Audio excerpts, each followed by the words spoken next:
Nsereko amaze okwejja mu byobufuzi bya Uganda. Kati okolera ani ebiruma bannayuganda ba Kampala akumateeka amaanyi ga President Museveni ebbanga lyonna one of his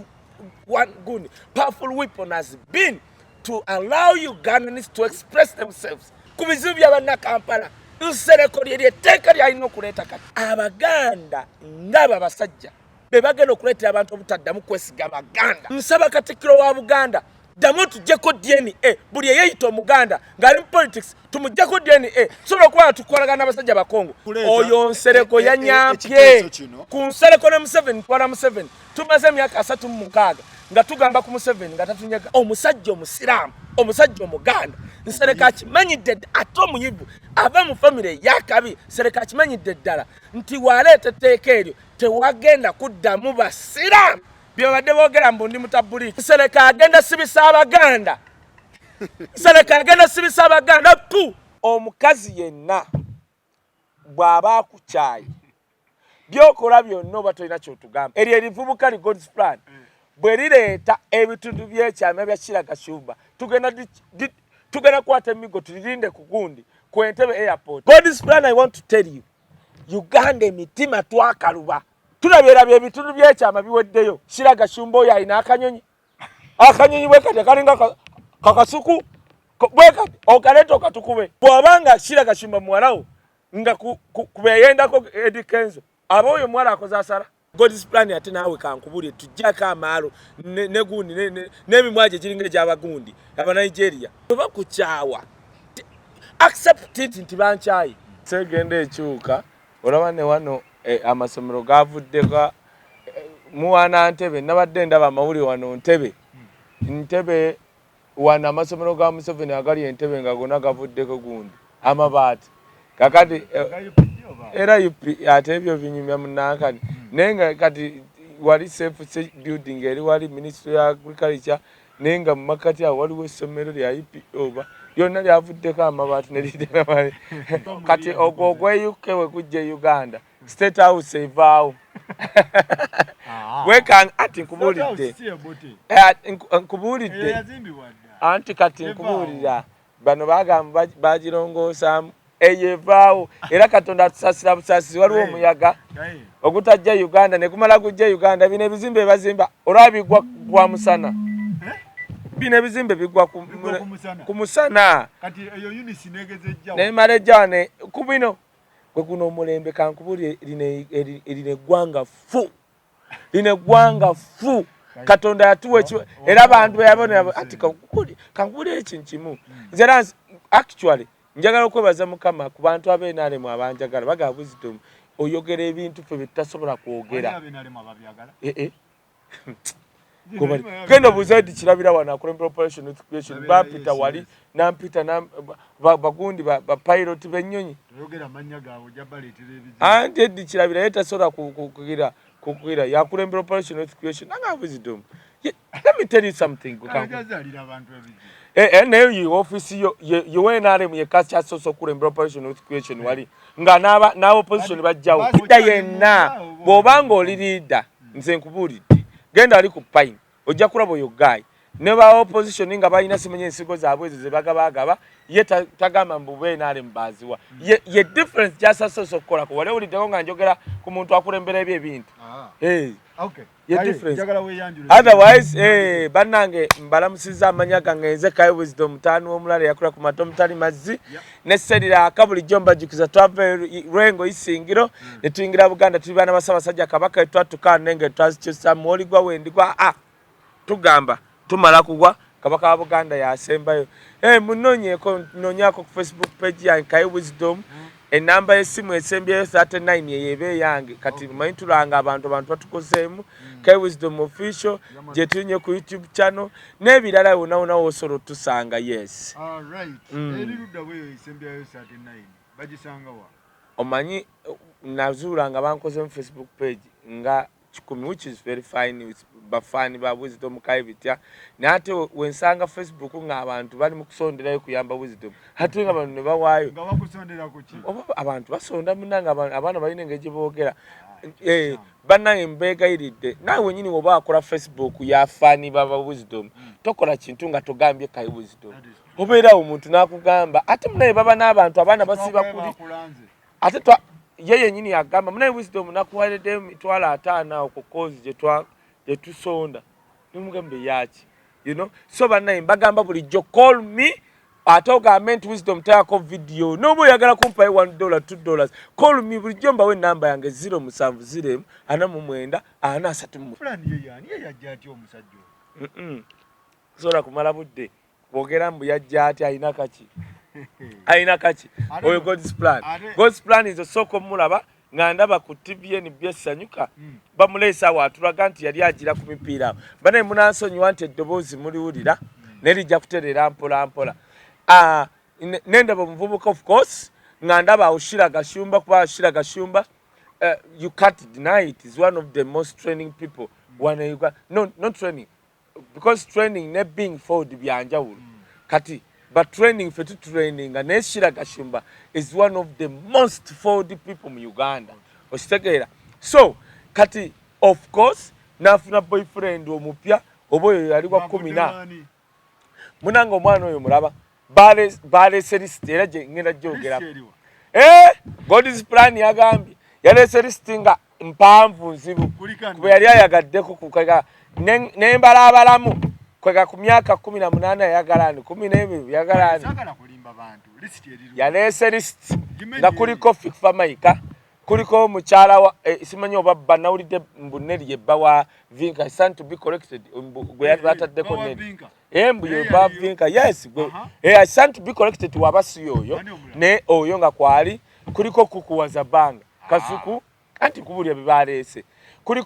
kuliko Maulana and Rain nenze dozo oba yakozemu mistake mfocho kutako chiko Madret and Chiko natega Maulana and Rain nengambo mwana ngaiti atadalewa God's plan kansoke bwenti Faruku omukazi yenna bwaba kuchayi Byokola byonna oba tolina kyotugamba actually yatugalina tugamba tyagenda kuleeta ka video ngabakola akabitundu byekyama ebyo byanankali era nze kati ndi kukaweefuwe ebya Shira Gashumba ndi kukaweefuwe erivubuka li God's plan bwe lireeta ebitundu byekyama ebya Shira Gashumba tugenda kwata emigo tulirinde ku gundi ku Entebbe airport why tosobola tugamba Faruku tulabye ku bitundu bya Desire Luzinda bya Donizera Bad Black owulira Masake Bad Black wabira kakati Bad Black ayina lutuula lulamba ani Donizera ayina Lwera yatulaga Lwera Masake yaleta ekisaawe kyenna kivubu ekitalimu wadde kasubi yalaga ati nga pesi eringa ya muzeyi konna kali twabiraba yiyi tujja banange Faruku mbimwe nga bene ebisambi biringa byanti nebatulaga ati kati tulina obuzibu bakuteeka mu gurupu nyingi wekanga obikudde anti ffe twejjayo ne batuzaayo kifuba kati nkola bukozi bwe nkeera kuyuwa naye ati wekanga olabye noge kiki kino ti Masake naaliwo ati ku taapu agayudde nagundi nakivubo yenna nga tekuli kasubi naaka ani omulala gwendeseeyo Donizera nkugambye Lwera mulamba baddira Lwera abadde atulaga kakatosola comparinga oyo oguvubuka ogwogera God's plan bra oluzungu lwonna lulinga nga lwa mu Nigeria bra muzeeyi wawulirako erivubuka lyogera oluzungu you know I'm God's plan I want let me tell you if you want to see Faruku omuntu ali failed in life yo ya forcing accent ngoyo nawulira mbu akulidde Bungereza neyogeranga mu Nigeria. If you want to see a failed Nigerian, know God's plan. God's plan is a picture of a failed Nigerian. Bara. Naba piwanu ne bano ba milioni ne bamusinga okwogera. Ekyo kimu. Ekyokubiri lwaki tugenda mu kuba emigo. God's plan I want to tell you. Uganda emitima twakaluba. Tulabera bye bitundu byekyama biweddeyo. Odira kakati kuba Donizera Bad Black bani abalala Masake ebitundu byekyama bye batulaze ngoddira ebitundu by'ekyama abya Kiraga Shumba oyo alina akanyonyi bwe kati kalinga kakasuku bwe kati okaleeta okatukube otegera Bannayuganda babaleseraze akatundu k'ebyama oddira akanyonyi kakishira otulage muki tolina kyejja kubanga otulaze why Bannayuganda babalazeeraze waliwo n'omukyala wa Bukedde eyagamba nti balabye ku Sanyu simanyi mweruka ng'oleeta obusambi bwa Shira bulinga bunyonyi kati si kyonooba okozaawo you have Tenkugambye, if you want to see a failed Nigerian, genda kukozi plan. Bannayuganda babalaze agasambi, babalaze entuula. Tosobola kuddira bunyonyi bwa Kiraga Shumba. Anti mugamba, tolina ojja kuba you've done a disservice to yourself. Kati otulaga obunyonyi bwa Kira, kubanga kati Kira omugatta. Ogatta ebisambi bya Kiraga Shumba, obutuuliro bwe n'obutundu bwe obw'ekyama bonna obugatta. Ke katundu akamu akagundi. Akabadi bulaka side emu kati ojja okuba otulaze eki nothing buli munyonyi agadi naye yali yewaka bara I'm going to release a video bara ebitundu by'ekyama bara you know I'm going to plan I'm going to release a video of private part biki by'oyogera otegedde ngamba kyoboolaba nagambye kino anti nzija balukuulira kino nasabye tugenda kwogera ku kyasirika ate gwe tugenda kwa mukwano gwaffe ate tulina omwogera naye kanjogere kino ngenda kunoonya Muhammad Nsereko muzeeyi Muhammad Nsereko seeka ate ula kano tetunagenda musabe aleete etteeka lye bayita private management bill ngeri etteeka limanaginga bitundu byakyama ante NRM eyagala nnyo okumanaginga ebintu nga balisiza nti ebitundu by'ekyama biba bibyo ne gavumenti ye NRM ebivunaanyizibwako why tosobola kuddira mwana nga Kiraga Shumba ne bakulaga list ye empanvu yonna kitegeeza gavumenti ye NRM nzijja nti weeba ntuufu yeetaaga yetteeka nga gavumenti ye NRM kubana nga Kiraga Shumba babagamba woweza abasajja nga mukaaga etteeka likwata kubanga tojja kugabalagaba bwotyo ebitundu byakyama bwotyo otegedde ekintu ekyo kwegamba n'obigabanga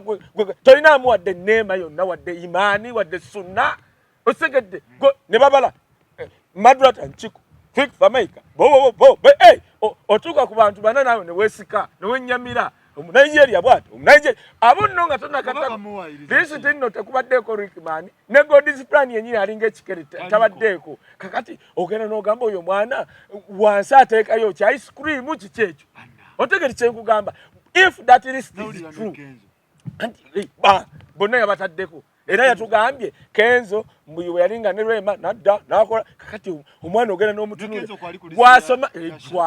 gwasoma list yenyini gwe yeesikamu n'ogaba naye omwana kikyalina firiji wansi ice cream oba kiki ekyo otegedde kyobola bangenda kusaba Muhammad Nsereko ava mu biteeka by'ekisiru aleete ku eryo private management bill etteeka livunaanyizibwa ku bitundu by'ekyama ku bantu nga Kiraga Shumba if that list is true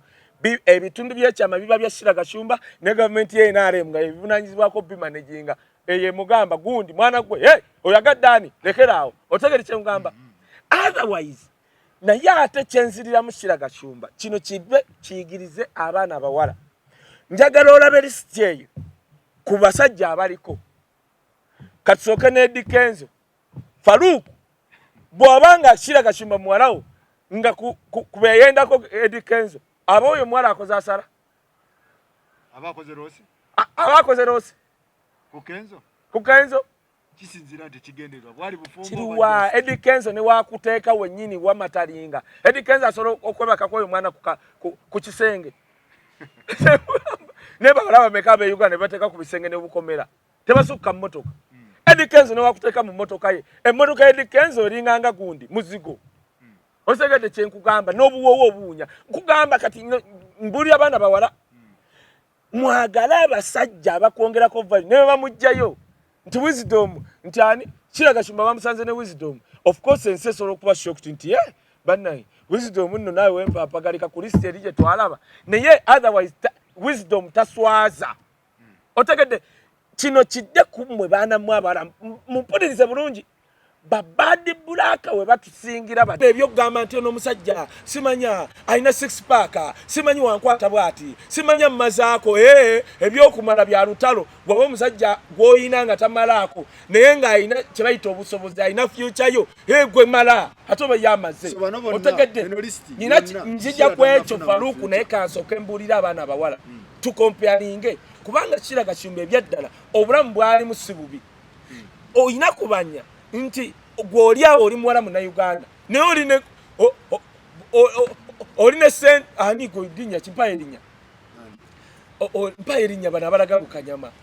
ani aina kanyama bayi bani abalaga kale kalugamba oli na mwana wa bitusi ani brando nidi yani oli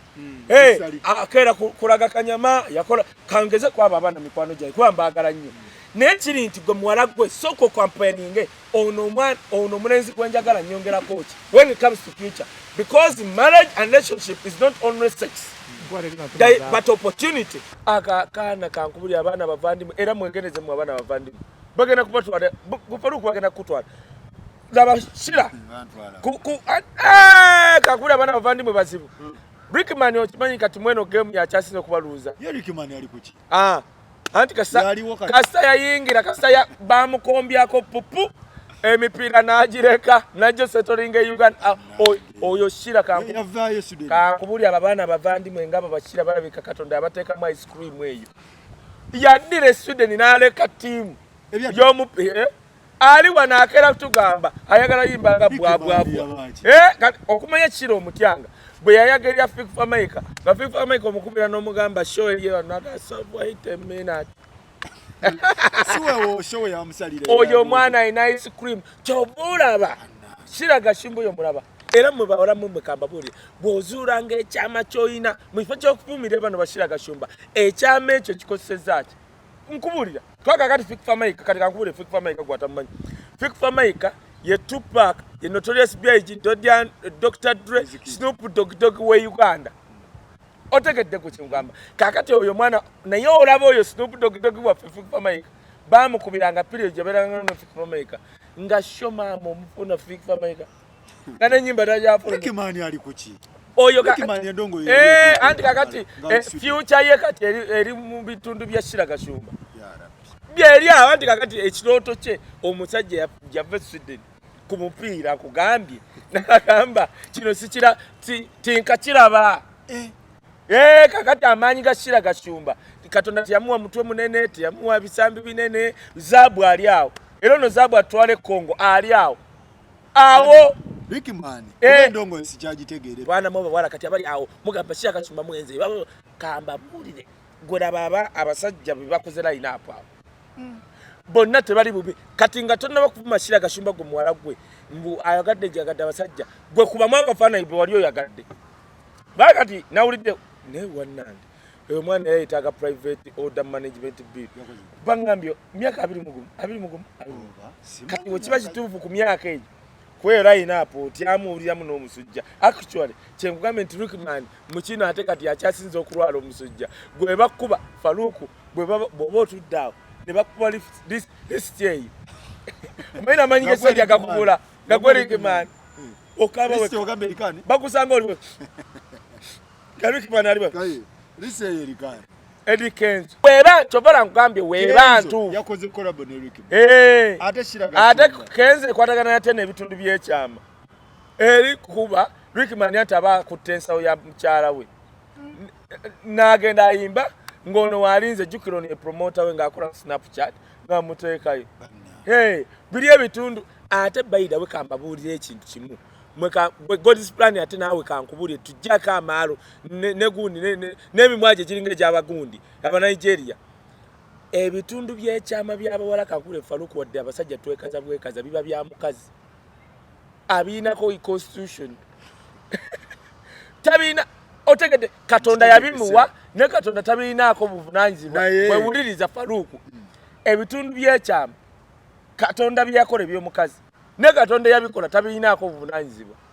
Do you know that? Katonda kakankubule kat so shira wadembo okwenjoyinga life Katonda yakola ebitundu by'ekyama by'omukazi neyabikola tabiinaako buvunaanyizibwa. Okimanyi nti no Katonda alina obuvunaanyizibwa ku bitundu by'omusajja ebyekyama n'ebyomukazi. Omukazi akeera bw'ati ne Katonda neyeewuunya ng'ali wali ku kisenge nga bamutadde awo. Njagala abaana bamufolo nga bayigemu nti yes kale let me hope kati kansubire ebyo God's plan byagambye biba bituufu. Gwe omwana omuwala woba obukobera Shira nange wobuuze bwoti va ku ebyo mbushira simanyi mwenzi ebyo biveeko. Abantu benzirwa kubanga ensi tebanaba bakwata bukwe bantu benzi abo bantu benzi oba oyagala okukola obwenzi genda nze nagendako oba parliament muto yonna ina waliyo batekayo obupiira bino ebitongole bya gavumenti abantu benzi tebanaba bakwata bukwasi. Kati gwe mwana gw'omuwala kikyoyigamu one laba baekisi bashira kye nagambye nti ba bad black abadoniza bad black poison omuvubuka gwayina ono gwe yawasa ali naye tasobola muzaalira anti kati zali bagaya asobola okuzaalira oyo. Aba bana bazali bategeera kyovola yabuuka nga wayagala ofuna bwe yayagala ng'ofuna olubuto agenda mu Tanzania. Aba bana bazali baveeko tazaalira musajja nga wamupimapimamu mbu kyalagawo kyokka mbu smart wire. Wulirizi smart wire zali akuze obwo obuvubuka buba ne smart wire tokalaba kono yenna akomba mimwalinga grunedi bebi kyuka bebi zali wali omulabyeko n'ebyo ebifaananyi n'essemwanga bebi kyuka n'akyuka ng'ali mu nnika kati zete tugenda mwawula ali kumpi kufuuka wininwagi kyova olaba nze neewuunya kati nze kankule waliwo n'omuwala Shakira omuwala we mulaba no mune Uganda akulidde mu America no kati ate oyo omuwala kankubulira ekintu kimu ku bulungi bwe bw'ayina ku ngeri gy'ayagala okuyimba kubanga she's struggling to make up. No simupika anti kankubule Faruku no it is our job opika bana Uganda tupike ki bwetu wenayogera nkulidya Jasmine kateri amwogerako buli Bushington nga bamutadde kati kalidya Jasmine akuyite 5 kati yakubye shona Africa. Lydia Jasmine bagaya kyali standards aba Bushington yakubye shona Africa takyali kyekugamba nze kijja mu entertainment ku muna Uganda mbeerawo kyovola ne bebe kulu wawanika nja kuwanika so kati abayo nkugamba Shakira oyo muwala ku bulungi bwe kuba omuwala yona musanga wendenga ono mwamba de mayibi kamera kwa Faruku nawo okimanyirwa kwa weekaza waliwo baana bangi bana Uganda nga walabika ku kamera si walabika ngo omusaza tokimanyi nedda abayimbi nga njagala nkubeho nedda kansooka abalabika nga bwe batunula nze kwe mmanyi Lydia Jasmine ali original wo bw'omulaba bwoti n'omutuukako gamba okay oyo omwana omulaba kalo kasiita yagenda n'atukola ekintu olwawo okutunula engeri gye yakula olw'okubanga yagenda n'atukuba kiri bonna nga bamunyumidde ng'alinga Rihanna tomulaba nga kalo kasiita alinga Rihanna omanyi nti industry eno Katonda atuyambe kuno mulembe tuletedde abawala bannayuganda abalungi hani kati bana Bannakenya naye bwe kammaliza kino kyenjagala okugenda no kalo kasiita is a beautiful guy by the way anti kati Fefe Busi era ne bamukwata ne Fefe Busi muvubuka mubi singa kalo kasiita abadde ayogera gundi wire mukabi singa namulumbi eddomu ku bempi ne Fefe Busi soke ate muleme kugamba nti abayimbi waba yagadde muyimbi munne kati Fefe Busi okisoka muvubuka wa kirasi hanyirire muto kati Godisbano mugagezi ngenda kumaliza uliza kino kyembadde njoga koli omuwala ku muwala oyo lwaki ngeza kwoyo kubanga tutanakutegeera mwagala oyo Shakira okimanyi right now yandibadde nga abakamwe bakakubalinga mukaaga jukira anoonya music ati tebakulya ebinusu muganda wange waliwo abeeteeka mu butaala gwe Faruku nga bagamba nti bagira waliwo n'oli gundi gwe yaŋŋambye gundi jagona ngaawo yalimba yeepika bwepisi wano Kampala waliwo Faruku waliwo abantu abeepika nti nabadde n'oyo omuwala nga batuketa ani muzeeyo singa mubuuze muzeeyi wamoyo omwana nugwa olimba alimba Faruku muzeeyi wuyo singa muzeeyi yagambye dda nti oyo omwana bamusumbua kuba balaba ne basumbuwa evumbi koyo mwana kusente Faruku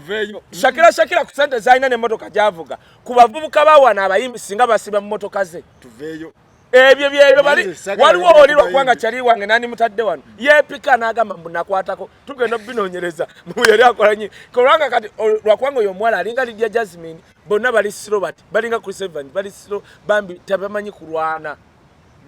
Goma nti Jasmine bali bamutira migwa tamanyi kulwana inayogera bwati alinga mumbejja waliwo chali yepika mbono yagiro yomwa Shakira kankubule Shakira wano nayenga wano byemanyi kambireke kati kankubule Faruku nange ninache nali manjiri ngendo kituuka ku Kaye nanga nedda nali netega abavubuka bano betega Kaye tuveeyo eyo jayo bu video bwa Shira Gashumba obwedda tukulinze ku kisaawe tugenda kukuba etweri eriringa eryaba Nigeria bamusibanze kyemanyi is a convict this is wawulio ekyokubiri plan bwe bakukyawa bane bavuukamu muwulire fe batukyawa dda bwe bakukyawa accept it nti bankyayi otherwise Faruku tusobola kera kumacha nga wali oyagala omukazi n'otaleka kuta bifaananyi n'otugamba mbu abamwagalako kati abamwagalako bagenda n'ebitundu bye byekyama mbu ali UK mwayogere oluzungu olulinganga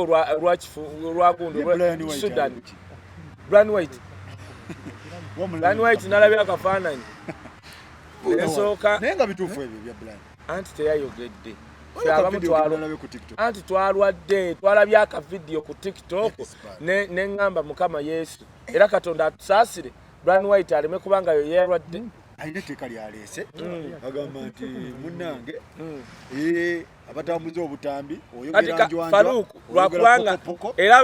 abatulaba mutusonyiwe enkuba etonnye wano netudisorganizingamu let me first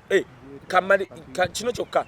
Shira Gashumba you a strong woman stay strong kola byokola genda maaso ebyaliwo oba oyagala kwaba abantu that is past settle Rickman wabayagalanga naye yechanze yetambula atenze empagiro omwala yenna kastafu n'omusajja amutwala maaso katola barema waliwo kyamusinze essanyu yes nze omwana yenna todda mu relationship weze zikubya mpi na nakani kakati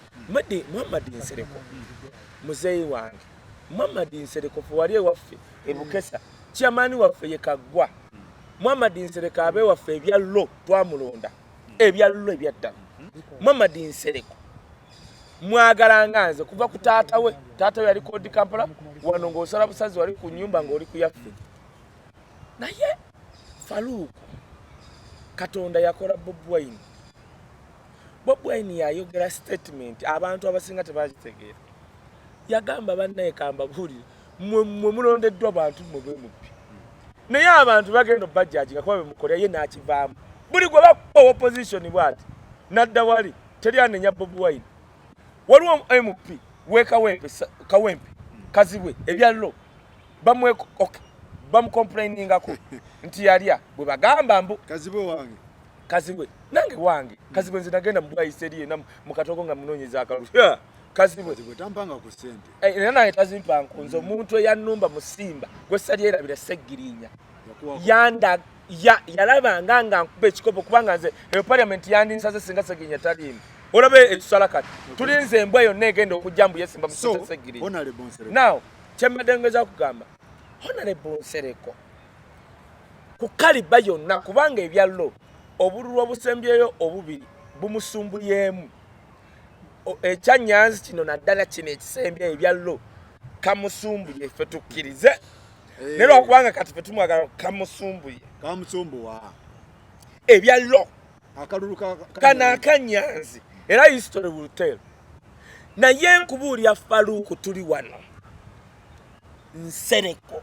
amaze okwejja mu byobufuzi bya Uganda is gone kubuulira Faruku olingamba bwento nagamba ebyalumbuye n'owakana bwento nagamba ate mbadde nkyerabidde lumbuye minisitule yemu yavudde n'agamba nti ebyaddala bamutadde bwe bati ku spectrum ne bamugamba tugamba lumbu yajja wano waha kyekyalo naye ebyaddala biri bwe biti omusala twali tumuleeta naye balooya be ne batusmartinga nga bataddemu asylum ne refugee nga mu tteeka lya convention y'ensi yonna tetusobola muzza naawona kati abaali banvuma bonna muluwa where are you tudde ku Nsereko toyagala byogeranga byalumbuye gwe kakati naye nze anti naye byebyo yabyogera olyemu yakyogedde ku radio yes kakati guno omutwe nagamba Faruku nze soogera kintu nga sikinoonyerezaako at least bibamu ebituufu kati mpuliriza Muhammad Nsereko muzeeyi wange gwempa respect. He erred. Chobola akaana ke yasomesa Kaiza kasema kadde. Yesema kadde? Yesema kadde. Kamuburuze kati. Bayozeza Muhammad Nsereko ne bakanyugeri ebisimula. Sirabanga muganda ayogera luzungu na yagadde ngoli era ndi munoonya. Zaatani nzabye binyimira Faruku. Ndi mukunoonya Isaac asema ndi mukunoonya lo yesema kadde. Oba namugudya kifi oba mazi nze byebintu binyumira nze kenda bo muganda nga ali fluent mu luzungu ngasobola kwajuinga kubanga bana abasajja bagenda ne bamanyira abaganda kubanga mnanga nti bebalina sente bazijja wali ne bazibba bo ne bagenda mu masomero g'abazungu agebbeyi kale bavaayo nga boogera veka kati bana abaganda Moses special abeefako bwe mulabanga kati nga wayiswa mufumbira ndepira spokesman wa Nuupu mamanya obuuka ayogera nempulanga ne feeling nzifunyi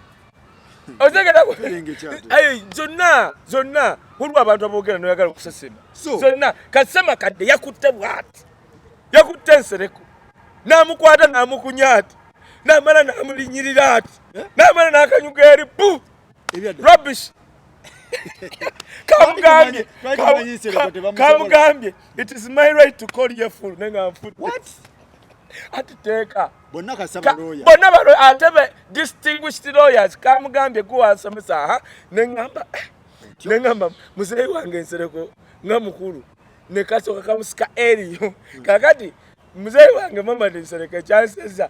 yagenze nakulinga alage nti no kali kahuligani kumba abantu kubanga kati yeye yagade kwesa diplomat nga alaga abantu tubali kweni TV tikali kahuligani kumbe kandi badde kahuligani one nga bye kwogera bya siri omwendo wa abantu banjagala nze olwo abantu banja bagamba nde wisdom twakula nga okola bote emikono ngoyogera bote nga tuloza ne tugenda okulaba byoyogera the way you say it because what I knew okufuna audience yange do what they call edu entertainment bobo eni yakireta educate people as well as you entertain them era njaga kwebaza muzeeyi wange Tamale mirundi senior yanjogeddeko naga waliwo one person who emulates me era mwagala nnyo so otsegera ngagamba Kaye wisdom of course yes I emulate him kwa gotwalabirako naye kati olaba watuuka omusajja ngoyo kuwa otsegera era I want to thank you muzeeyi wange muzeeyi Tamale senior naye kakati sema kadde munoonya why obadde ajjayo etteeka tu he's fluent in English no letter vocabulary kati nga tekyawuliriza Muhammad Nsereko nga tezijja firi omwana yamugambye bwati ekisooka which is true abantu tebategedde kambanyonyera ekiriwo mu Uganda tulina computer act misuse act eriwo nekye bayita cyber whatever eryo ya computer misuse act muganda wange newe tuli wano basobola tukwata kati yamugambye kasonyo y'abana Uganda Muhammad Nsereko yasabye leave of parliament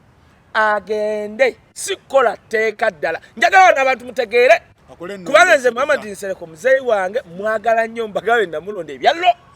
sibikuwa wakana bantu yasabye parliament eyenale kubanga bebajjudde era ne bamuwa Kadaga yali yamugaana kitegeeza Kadaga waba yaggaana kubanga Muhammad Nsereko yagambye since 2017 nga abigoba kati okolera ani ebiruma bannayuganda ba Kampala akumateeka Kadaga kyovula bannayinze Kadaga yannuma yamugamba sijja buli mwaka nga amugamba sijja kuwaliva kubanga live eriwe lwaki nsobola okukkiriza 70% nti Muhammad Nsereko muzeeyi wange akolera NRM government ngenda abalimba bulimbi government wekuwa leave of parliament ogenda okole one etteeka oba okola amendment balina okubanga batudde wansi ne babala kye bayita financial implication era ne bakuwa financial implication certificate nti togenda bugenzi Muhammad Nsereko otuula mu kayumbako owandika ekyo kye bamuwadde kisobola okumalawo miliyoni nga 3 otegedde ekyo njagala nsomesa bulungi bannayuganda therefore Muhammad Nsereko kye yasabye kye kisokola tteeka waliwo amateeka agakwata ku ffe aboogera ku social media yagamba ayagala bamuwe obuyinza babumuwadde of course agenda ateekemu obuwaayiro obumyemyula ennongoosereza emyemyula nga bebakwata Kaye bakusiba emyaka ngaaga Kadaga yabigaana n'amugamba lino etteeka limala ne penalty zimala kikyo yagala okukola segeza Muhammad Nsereko ayagala bannayuganda basutuge butuzi ngenda kugamba nze I love gwe twawulizanga taata Muhammad Nsereko and the guy is so intelligent nze namuwulizako ku Dream TV, Dream Radio, actually Impact FM oba musajja musiraamu naye nga Dr. Serwadde omulokole yamuwa program ku Impact FM. That's how intelligence family y'aba Nsereko weri. Kati munnanga am so disappointed. Kadaga yamumma lwa nsonga. Kyega Kadaga yafuna info. Nambuuza why? Etteeka we libagamba nti okwata Wisdom penalty eno n'eno. Lwaki nti njagala penalty y'omwaka gibe asatu. Do you know? Ekimu ebyallo nkubuulya Farouk. Ebimu ebifugisiza mu 7 Uganda for 36 years. One of the things is freedom of speech. No one kwade kaliri 80%. Naye at least President Museveni agiresi yatukusaba ekintu eki mukyala wange mumuleke. Nze nali ntambula ne President Museveni, nze nali official MC. Nagenda nenkola joko ati byebyo byaddala tebabijjaayo mu bantu. Waliwo ne yajjayo ng'agira ekifaananyi kiri ku profile picture yange nti wuuno moolo nenalengera ono yakabira bino tubyogera because that was the truth. Nenkola joko ku Natasha nenga ali wali mu tent ne mtaata we owase sinajja nankubaka nga Wisdom kama Wisdom ekiri kimenyeyo ne mugasi nagamba mbu president ayina abaana family bali so beautiful ne kubako omuba Natasha this time bawe namuleka ngene n'entunda ebyange nenja ne musasula kati gwoyogera kali mu tent ne taata we teyavaayo gamba nti mukwata omwana just wesefsi atya Wisdom nawe we make net ana njidamu n'ekiro no ne next day amaanyi ga President Museveni ebbanga lyonna one of his one good powerful weapon has been to allow Ugandans to express themselves at least 85%. Era ekyabadde akikola kati why now kati livawa kati kankule Farouk kankubuli kino emyaka gye tugenda mu President Museveni takyalina amaanyi ganoonya kalulu kyovola bakkiriza gaana bali eryeteeka ly'owulya nti no parliament okulonda president bw'anaamala ekika kyetenga n'akibaza wallahi bilayi tusobola okutuuka wano nga parliament nga liyise gino emyaka gyalimu egy'akawungeezi abakadde bantondo tebaagala bagambako si yoli President Museveni ne gavumenti ye yali egambibwako ye ng'aseka busa ng'omukuba ku luno omukuba katuni n'oginnyonnyola otegedde nkulaga interpretation kati okuleeta amateeka ge baleeta right now aganyigiriza abantu tebakyakozesa beemupi b'NRM nga walaba magezi kijja opposition. No anti kati Nsereko ye brandinga nga opposition naye ng'eri mwana kati olaba ani madunduzi abaleese etteeka erijja zaake Ojora mapinduzi yaleese etteeka erijja zaake kuba commissioner of parliament yumanyi ba commissioner kyebakwa mu parliament parliament yonna gyolaba eba government namba agikulembera speaker naye aba ne government ye be ba commissioner kati ba opposition balina okulondayo at least commissioner ki omu aba opposition be FDC n'aba independent ebifo baleme gamba nti asosola kakati okitegedde lwaki Museveni yatuuka n'agamba nti come 2021 there will be no opposition nga tamanyi nti walibaawo nuupu ejja kubanga yali akimanyi Banita Amongo ono deputy speaker bonna bali FDC. You don't know that? Tayebwa yali wa tayebwa oyo mulaba tumulaba omutwe nga gwonna gwanvi naye musajja wa jeeka musinga n'obukulu wa myaka 3 nomeka simanyi muto ali mu 3 oyo gwolaba oyo tayebwa yali w'amaanyi mu FDC. Kati President Museveni yakimanya FDC yawan nga olabe batugamba mau mbukungulu wa green munda wa ye numbers we yatugamba bonna yabeetolola kakati Museveni yatamanyi nti nupu egenda kujja abatagulibwa banani bogebu abana bawaiswa bajolo senyonyi ababubu wayini bali nani bogebu aba Hilda na kutina bwanaga bosso gambachi Hilda mani mupiwe maokota akubuza bosso gambachi ngocho Hilda napulire bozi bakwebye ebibozi gwegene maokota nze nkugambe kanto omuyangeri maokota kene maokota kiri nti Hilda jesirwa kubanga tagaba sente yajja mu constituency erimu omukazi yali ayononanga billioni nga 3 mu kisanja nenga afunemu kaziri yali ngazijjawa abe naye mwaobolaba asobola okuddya akaluna ateka mu billioni ezo nenga omusala gwa billioni eji niwebuuza ziri agenda zijjamu kati ngo olabe Kayunga omayisenze bayo ne Kayunga but they don't care. So kati Nsereko musaba mubi ngenda kugamba Faluku twena tuli bavubuka muzeyi wange njagala nnyo Muhammad Nsereko avudde ku map y'ebyobufuzi because of what okwagala ebintu kyekikola ky'ebibi ebingi songa tetwajja nabyo era nga wano wetubireka Nsereko bwatu nanti muyimbira Kayumba Nsereko beera nga nebyoyina naye bino byokola bigenda kutta Uganda n'erinnya lya famire yo lyonna olisimye olizise alizisa kugambye nze nawulizanga taata wa Muhammad Nsereko oli yali RDC ku radio y'abalokole baffe Dr. Serwadda nga haji naye nga bamuteekako Nsereko yali wa n'amagezi Nsereko ye MP nga watuuka okwogera twongeza kino kigenda mutta simanyi oba yakibaza atya ku bizibu bya Uganda Faluku ku bizibu bya bannakampala Nsereko lye tteeka lyalina okuleeta kati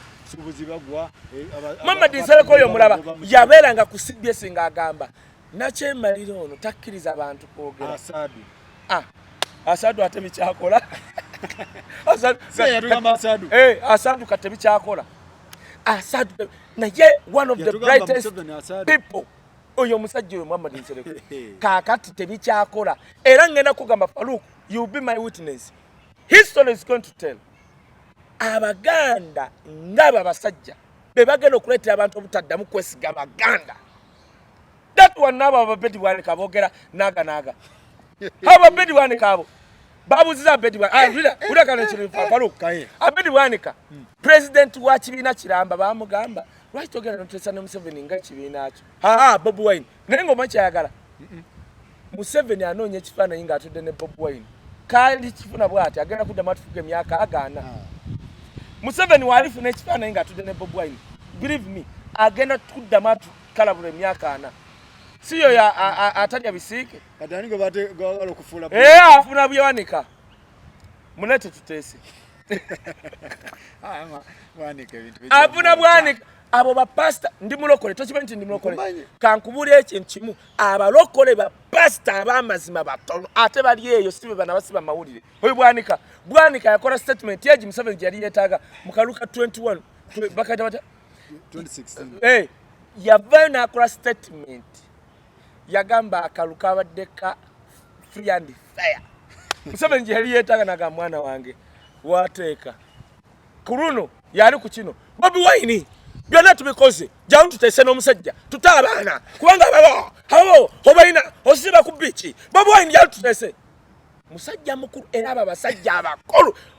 nsaba Katikkiro wa Buganda ddamu tujjeko DNA buli eyeeyita Omuganda ng'ali mu politics tumujjeko DNA tusobola okuba tukolagana n'abasajja bakongo abasajja byo abo bapasita b'abalokole majority of them tubayisaako mu nkubo nga bali mu State House baswaza obulokole Kaye kati babwanika Nsereko okuleta oyo Nsereko yanyampye Nsereko ne Museveni ku Nsereko ne Museveni ntwala Museveni ku Nsereko ne Museveni ntwala Museveni tumaze emyaka 36 nga tugamba ku Museveni nga tatunyega nga Museveni avayo n'aga gwe nalaba Ssemujju Nganda yayingira muzeeyi wange Sale nengamba nfudde nze baali ku Capital FM Ssemujju yayingira General Sale ndowooza nti General Sale program weggwa agenda mu kupa amasasi General Sale yasaka buse namuga gwe Ssemujju naawe oli mubbi wa ttaka bonna ne beerangira okubba ettaka naye ne biggweraawo Ssemujju waali kankubulire Ssemujju Museveni ng'ajja ku Capital Gang ng'amanyidde bano ba Oscar Kintu ba Kantuntu bakantuntu be basooka okwogera nga bawaana buwanyi Museveni nga weefudisi kantuntu oyo nga taani ya Ssemujju ejja Museveni yakwata obutambala nga weesangula entuuyo. Those are the few people in the FDC. Kangule, FDC omuzaya gwensobola okuteekerawo bwenti omukono ye Ssemujju Nganda. Era yabiganya ebyansereko. Kuba wano. Ye Ssemujju Nganda. Nkubuulira ye Ssemujju Nganda. Kati njagala nkubuulire. Gendera nnyo abantu abajerega Bobi Wine nga bemupi. Balina mission ya mukuba. Museveni mugezi takozesa kati bemupi b'NRM. Ali mu opposition era bemupi opposition abasinga okuba ne ssente. Genda olabe gye bazijja. Bali mu bakozesa kukuba kintu bayita Bobi Wine kintu bayita Nuupu kyova olaba buli agana gwe batayako omusango ekikubyezaako kube commissioner si bino bya mongi bagala bubweni mujjako bantu basolida kubanga zaake wano yazalibwa mu sente taata we y'omu ku bannayuganda abaganda abava mu sente wano abagagga nga beekoledde bokka balinga bamulwana akulidde mu sente bavuga muvuge tu lindako ku myaka 2 n'emeka alinga ponsubuga webusiro ne mpyo mbubuka nali wano ku chano nga bagamba mbwabbi akasimu neŋŋamba oyo omwana bamuwayiriza byagenda okuvayo nga bamwetondera anti wuliriza nze mba ne wiino oyo bamuwayiriza nti abba akasimu nenzija wano ku chano nembatula bali abaali bagamba ate be bamwetondera the youngest bali anti baali bamukuba gomanye yali aguze yakuba minister eyali ewa triangle rwe omanyi sente zaali awo ziri Kaye kati akaana ne kabakuba kati abantu betugamba ko be babbi bawano nze abantu besagamba kera nchoga ne wano kanchogere si buli mu western abanange nti mubbi ba western bangi babona abatoro basiba abantu batuko be basinga okubenga toto kimanyi basinga okusindika amagali bona ba western okumanya Faruku kankuweteke Faruku okumanya ba western chembagamba unaku utamichiwulira for the first time ku university yembala tell opposition yali wangu the good president owanupu ya wangu de mwestana tupiko westana do you know what it means? It means na wote bali bulungi bemba njogera sibigamba bulijjo owanupu ne baganda mawulire guno kyogera teri ne TV neji eswana chikuba why a lot of westerners are there struggling bali wano banonya sente okwera abana baabwe lwakwanga tulabako abamu okay wali ababbi na ye majority it is my job to come here tell Ugandans not all westerners Chechiringa chenagaba na Uganda ne banjagala nya abavandimwe nabagamba abanyarwanda bali mu Buganda de abaganda people abaganda tribe ya abaganda yigemanyi mu nsi yo nekola kemikolo and become Muganda therefore Nsereko apamye kinumye nnyo nti ye muzeyi wange omusajja omusiramu omusajja omuganda Nsereko akimanyidde ate omuyivu ava mu family yakabi Nsereko akimanyidde ddala nti waleeta etteeka eryo tewagenda kuddamu basiramu byabadde boogera mbu ndi mutabuliki teeka likusiba myaka aga n'owokola mistake nga bahakinga page yange ne badde ekifaananyi ky'omuntu ne bakigattagatta aga Nsereko ayagala kumyumyula Nsereko agenda sibisa abaganda Nsereko agenda sibisa abaganda tu bannange zijja zindye Nsereko agenda sibisa abaganda handi basiba ku social media waffe tuba muntu nakujjawo butwa Nsereko alina mutuma osobola okukolera dictator indirect nga totegedde naye bagambye Nsereko tabita Nsereko ngambye ava one of the intelligence family one of the rich families oba ali victim wabi alimba bali bamukoze eki kati kankubule nze mpagira Nsereko oba aliwa bali mabega Faruku kankubule mpagira Nsereko wallahi billahi tallahi akaruka na akagwa kali namalali akaruka Kampala Central akajja ojane kwa million 10 ebyade okujjako nga bakedde ne bakola ebyekayunga oba ne baddira Nsereko agudde ne baddira ne baleta barracks anti barracks mubabiranga obululu simanyi anti gutomanyi nze ndi mwana wa mujazi ate obimanyi gwa era n'obimanya mba neewuunye ng'obijjeewo naye omanyi lwaki kinnumye kinnumye abasajja bano omanyi kye bakola bagenda ne banoonya abaganda abayivu muganda wange kankubuulire teyandibadde muganda nga musiraamu kubanga abasiraamu be basinga okubonyaabonya wano gw'omanyi bomu ezakubaawo baatugaba ADF nenze obi nze omwana w'ofiisa gwe bantwala ne bakozesa training wali oŋŋambe nti oli ali bw'ati test atambula n'ensawo nebpa ebyo biŋŋamba ng'omanyi abasamba meka Faruku be baakwata mu kiseera ekyo nga noono Seeka gwe battiramu kati Nsereko atugamba bw'omala n'oyogera ebyanjwanjwa nti ono Seeka mbwe yali adduka yali ku mpingo era yakola record ye Seeka gwenkyalabye nga bamusibye empingo ku bigere ne ku magulu n'adduka munnange myaka 3 Nsereko kyaleete teeka weeriri Nsereko agamba mbu lyetaagamu omumyunyula bagenda siba abaganda Nsereko agenda sibya abaganda naddala abasiraamu mwava kankubuulire kuno okulya abantu abamu balina ebiwuka mu lubuto balya balina enfaana kwega bagenda kulya beerabire n'obusiraamu beerabire eddiini kyengaye kuwanika ndi mulokole yes naye pasita era ayogera bulungi nnyo n'akulaga numbers. Oba Nsereko yagambye oba mwagala oba temwagala Queen TV. Omanya amanya gyagajja. Agajja. Kwanza abasajja bakuwa ekigundi ekikutya sesende n'osigalawo. Sigambye nti bakimuwadde. Naye gwe amanya agajja. Lwaki Kadaga yakimuganda? Nekinuma gwe kankubuli oyo musajja Muhammad Nsereko. Mugezi. Mu kamera huyo. Ebyaddala mugezi. Achikirira obusiramu omutuna bwoti kubanga bajereganga abasiramu nti tebasoma. Bwe tulaba Muhammad Nsereko tusanyuka. Nze obukojja abange basiramu. Tusanyuka nti mwavumanga abasiramu naddala abaganda nti basoma tulina aba Muhammad Nsereko. Now takomye kwekyo family ya Muhammad Nsereko. Agiye. Ati kugambi kakati tukole tutya. Kwa Muhammad Nsereko yakulya ko mbunaku. Fena tubabukesa wali ko Kampala. Badde nkusaba. Nsaba Muhammad Nsereko boy owuliro yagala nnyo kola amateeka. Tuyamba okole luno lya private order management bill. Eri kwatagala ku bitundu by'ekyama. Oba neri abasuubuzi si wa Kampala Central. Faluku tuli wano. Muhammad Nsereko kumanya alimba. Kuba na Uganda banna Kampala. Ku mateeka ge beetaaga eri wallahi.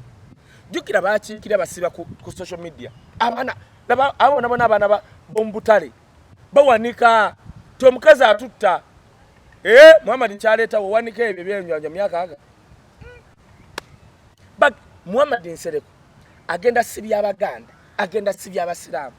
Kinnumye nti kubanga nkugambye family yange nange kennyini, inze kennyini. Era nakimugamba nti Muhammad Nsereko okumanya mwagala, inze omwana we yagana n'okumpa ki jacket during campaign. Nalinga ngendanga ku BBS nambala ko chamuze wange Charles Bakabulinde nga njagala ne chance. That is how much I love him. Unfortunate mukama atuwe abaganda abalala. Faluka 2026. Faluko manye kiriwo. Kata andisedda. Abazajja bajjebisa katika nkubule mbulya ekintu Muhammad Nsereko kyali ayogeriza confidence. Yagambye Queen TV oba mwagala oba temwagala. Ayogeranga Anita Amonge. Ayogeranga Anitori. Yagamba tuyina amaje oba mwagala temwagala. Kali Muhammad Nsereko yabyogera. Akunamye. Is going abantu chesiga baganda. Tugende wapasa buji. Oyo kati awunye. Kumukolo nti kwali kwanje. Faluku Uganda Kasitanga DPP Director of Public Prosecution atwala omusango gwonna. Manyogo gulimu omukulu, gulimu ki whatever. Ogwabujingo gwawededda. DPP Kasita by law office ya Director of Public Prosecution. Bo wabira katugamenti noise nti bannange mpabidde wisdom yatadde wali endonge kuba fenne kyawo kino buli lunaku. Kati ekyo oba owabidde yes wadde wabidde wisdom naye wabidde nga public interest nti bigendamu abantu abalala. Etteeka likkiriza office ya Director of Public Prosecution okuteekinga over gwo musango okuyambako gwe olememenyeka kubanga kisolemu abantu abalala. Njagala Faluko mpeye last year misango emeka office ya DPP gye baali batekinze over nga ja public interest ne jiguka. Papa era gye bajjamu interest gyejo giri political nga gibakuba eje gy'abantu bebamanyi.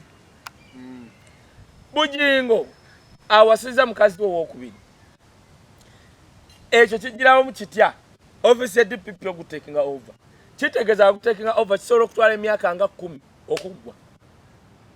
Batekinga over misango kulwawo mu biveeko negye bagenda okusalira tojja kutegeerayo. Kati ekiriwo kimanyi Ichu Mabirizi gyewabira yagamba kuno kwa it was an introduction. Kubanga obujulizi kadi zonna ziraga introduction. Omukolo gwa introduction obujulizi ne TV ya salt ne bagisaba obujulizi egireeta. The question is DPP agamba netagayo obujulizi obusi bujulizi obw'abantu kwali kwanjula kwali kati kati Mabirizi mu bwavu bwe ani gwagenda okwata yali kukwanja kubanga tosobola kuva eno wisdom. Ara yagenda kuma mulamuzi Mabirizi. Anti kati Mabirizi omanyi Mabirizi ekizibu kyalina kimanyi. Ekisooka n'abamuwagira tebaagala kumwesembeza why. Mu byonna bye yakola yavuma kabaka wa Buganda. Naddako n'avuma Bobi Wine. Kati abayo kati era alinganga no minister Mayanja gwe muli. kasita okwata ku kabaka wa Buganda si kabaka wa Baganda bokka tebakulya ebinusu abantu abali muno abaagala kabaka wa Buganda obasanga badduka emisinde abazungu abayimbi abanyarwanda abengulu bonna bazaaliddwa muno kati bw'omulumba n'omuvuma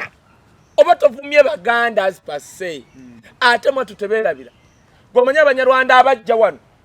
kabaka wa Buganda be yagaana ng'obote yali abazaayo n'abagaana n'abawettaka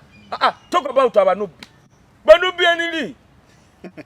baba wettaka ebbombo kyalo kyabwe banubbi endi bonna bombo omunubbi akulidde Buganda osobola mukwatako nyeko yali mugundi bagira mukoba mboko oyo nyeko MP we Makindi oyo mvuka gwayita nyeko muchapa dola naye n'omugamba yogera mu ebyo kichapa dola tabimanyi era tayagala bimanyi ate tosobola kumujja kabaka wa Buganda kakitegeeza ono mabirizi yakuba abantu bonna yandibakubye kasa yakwata kabaka wa Buganda ne Katonda n'amuvaamu nazaako Bobi Wine omusango gwa bugingo tugusimbe gundoza gwo abola ba principal judge be Uganda sijja badda mumanya bonna nga bakwata bugingo akubibwa tomanyi bamukuma go ojabbala abasiba muleya wano babayita wakati obujulizi buli ludda anti kati mbuulira tojja leeta wisdom wa mabbali baagala obujulizi nga buli bwe buti eyali ku mukolo kati ogenda kuleta Gashumba agambe bugingo nti yakola introduction Gashumba tasobola kyogera oli muvandimwe munne omuvandimwe tava mu muvandimwe tebalinga bano Baganda bansereko babwenika omuvandimwe tava mu muvandimwe munne that is the principle nenga bakino beera bwekina anti kyova olaba abantu abamu abeeyita Abaganda ojjokole background yaabwe mwatu bava waffe abamu bava Burundi kati kyova batawanya nnyo kingdom ya Buganda Museveni yatunyumiza akantu ke Kayunga yali ne minister owe mululi mukasobe yani ngali mugamba nedda bino bya Buganda bitya kakati nga ekyabanyala leta kitegeera mbono namukuba akaba minister gwe yali amanyi nti Muganda nyina mgaso Mr President abanyala gwanga era owaabwe kuba nange ndi munyala president mga what you are kati abantu abamu abolaba munange okay manya agala kugamba ate nogo mutomi ati ndudde nawo kulaba olwose no letaba kikankane group mu 7 be yalaze njagala nkuwe million 5 omuntu enagamba nti banupu aba abantu bali befudisi nga bamunyagwa tobola mu 7 be yagamba to opposition ye na come 2021 tebali mu opposition kubanga abavubuka be balina tibo opposition bali benale nga munyagwa yabakulembedde bagaye munyagwa wenale ate bakuba nti nagamba n'omuntu yali awakane mugamba I challenge munyagwa jatambule mu Abaganda bagaye Muganda nyo haveri wafu abantu bano sagalo benga atakiwulidde munyagwa twende togera ku bantu balina amanya munyagwa haveri wafu munyagwa haveri wafu nenye munyagwa ne Buganda erabye kakati munyagwa olaba kuba senta mu Robert Kyagulanyi namugunda ngo goloza n'Abaganda bekuba kumbo oli ava bofe munyagwa we bofe sagalo mulindise munyagwa we wafe munyagwa ate nonze ninamo omusayi gweno munyagwa sagalo alimbisa musajja njagala tudde mu program wano kulete n'ekyalo kyewaabwe I challenge him njagala jatambule ng'Omuganda tumanyi munyagwa Muganda munafa atulwa chovola alina group y'abakikankane nga balina bakolera nenga bali mu FDC best obucha yazura nti FDC half ne quarter yonna yali yenalem yasirika nalwala n'omusujja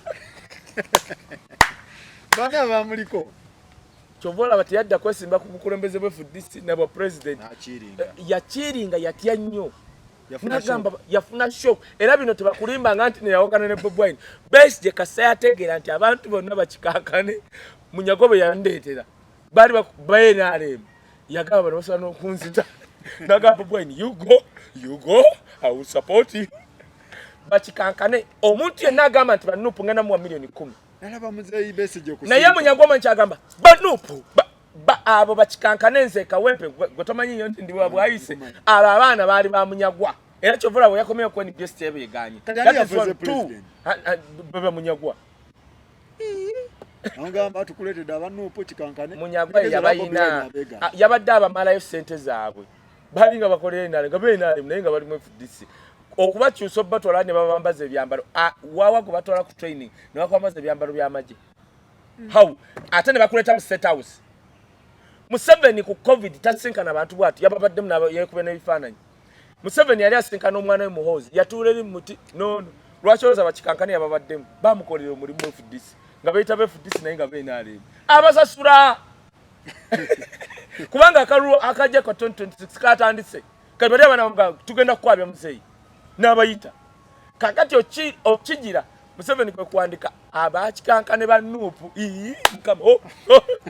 bannange balimbye Museveni abakikankane banuupu nga tatidde nako ani yabatutte buloka kye yakibadde kugambye baali beenaalemu nga naye bali mu FDC nga Munyagwa yabakulembedde kati weebuuze Munyagwa olwo yali akulera baani owulidde akajegere Bobi Wine kyovula yatuyamba najja n'abaanika Munyagwa yali abakulembera nga beenaalemu bavu kugambye nze ndi Kawempe Munyagwa first time baali bamuganya okulayira kuba chairman bwero sifiri nga bamuloozi n'agenda kabozi kubiri naga nze ndi mutabuli bwe mutandayiza ne bamuzeeri ne boogera naye najja ebbanga eryo nali amaze mu opposition wa milioni 10 gweziri gwongamba nti bannuupu gwe yasajja n'obukakafu Bobi Wine mugine emyaka egiddako bagenda kujja Museveni be yali akosa mu opposition mukuba nnyo nga si beenaalemu kati abantu babe confused bagaye bannaye Bobi Wine talina wala n'abo opposition banne lwansonga teeke yeenaalemu webe mukuba tekola mawulire kati bano Museveni agamba buli ali ku payroll yange jangu okola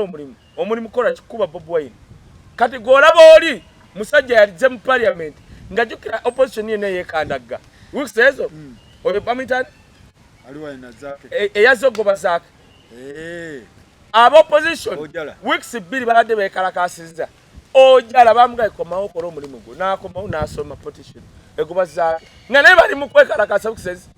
kati buli ali ku payroll ya Museveni you have to come kati kubanga kano ka do or die 2026 is do or die etandise goroze kye kyatwale Kongo nkubulira ekimu kyama kusinziira sigabigana tunawe tusinziira Kaye nze sale na wangama emirirawo nzije nanneerabira nyimirirawo nova ku ttooke lya Kazinda wali MC wa president nova Kazinda wana muna anti kati fe tetwabaagalako ssente zaabwe na busa twabaagalanga abantu kyovola my dad died because of those people mama wange yabakolera era kyovola tebamuvunana nako nti disaster wulira kataakaano gwe akanga 2026 njaga nkubuuze Farouk muzeeyi wamawuliriza kati walolabyeko ensi yonna ng'erwana lutalo Russia egenda kulwana eyaga kulwana na America walabyeko America ng'egamba Ukraine tukkirize tukole wano oluguudo n'olutindo tukube bulungi nnyo Russia ngeze obudde tebuliiwo nga mugenda mu lutalo nti ate mukole enguudo America alwana Vietnam yensi ekyasinza okuba n'ekibira eringa Congo ebibira bya biri impassable mountains n'ebibira ebiri impassable walabako America ng'egamba tukole enguudo lwe lutalo lwokka olusoose lukoze ebyafaayo mu nsi yonna nga Uganda erwana n'abeDF beekuba naye nga bebakola enguudo bakakola ezo nga nze buzita omuntu wegwange onzisa mu byekitire those are bogus stuff massive